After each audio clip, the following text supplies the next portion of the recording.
This is a landmark story about a theme park which, just like its principal character Dracula, never really lived, but during its short, tumultuous existence still managed to induce fear, anger and outrage. In 2003, the Romanian government announced it intended to build a Disneyland-style Dracula park in Snargov, north of Bucharest.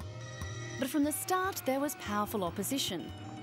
The park's initial location near the medieval town of Sighisoara prompted heated reactions from UNESCO, and conservationists said the park would spoil the area's historic ambience. So it was moved. A lot of people in all of the world, the analysts, the specialists, the president of tour operators, the journalists, said that the project is original, non-conventional, even the shocking project. Horror rides, catacombs and a vampiric institute were included in the 300-hectare theme park. Writer Bram Stoker based his 1897 novel Dracula on the real-life story of Vlad the Impaler. Most Romanians know the real Prince Vlad Tepes as the 15th century hero who fought off Ottoman invaders and defended Christendom until his death at 49 in 1477.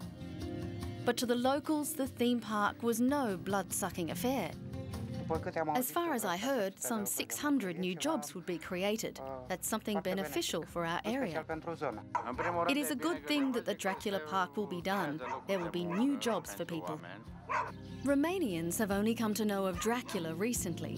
While the Dracula story was spreading worldwide through books and movies, few locals had heard of the vampire count before 1990, when Bram Stoker's Gothic novel was first translated into Romanian. Communist dictator Nicolae Ceausescu, toppled in a bloody revolt in 1989, had previously banned the count. The mayor of Snargov, Teodor Biris, said he would welcome this project. The history says that Romanian ruler Vlad Tepes was here. He is buried here in the nearby monastery. From an economic perspective, the park location is feasible because it is very close to the capital. Bran Castle in the Carpathians is a tourist attraction in its own right because of its typical Hollywood horror backdrop looks. Locals here say Dracula belongs to their area, but there is no historical evidence Vlad ever even visited Bran. But he did build a princely court in central Bucharest. The idea of a theme park did not receive universal support. Bucharest's elite have built their holiday villas around Snargov, whose local population of 7,000 rises to 50,000 in the summer. I don't think it's a good idea because maybe there is the airplane, maybe there is more people, but here is a place who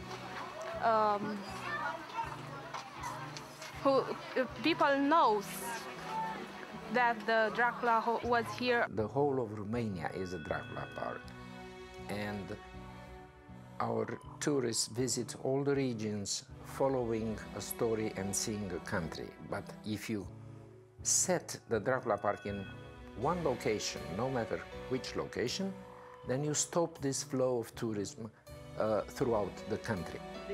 But in the end, it was the Orthodox Romanian Church that helped stop this version of Dracula returning from the grave. In April 2006, the Romanian government announced the contract with Dracula Incorporated had been cancelled. This time it wasn't a wooden stake that stopped Dracula, but a planning permit. And I think that is the time to put Dracula to work for Romania.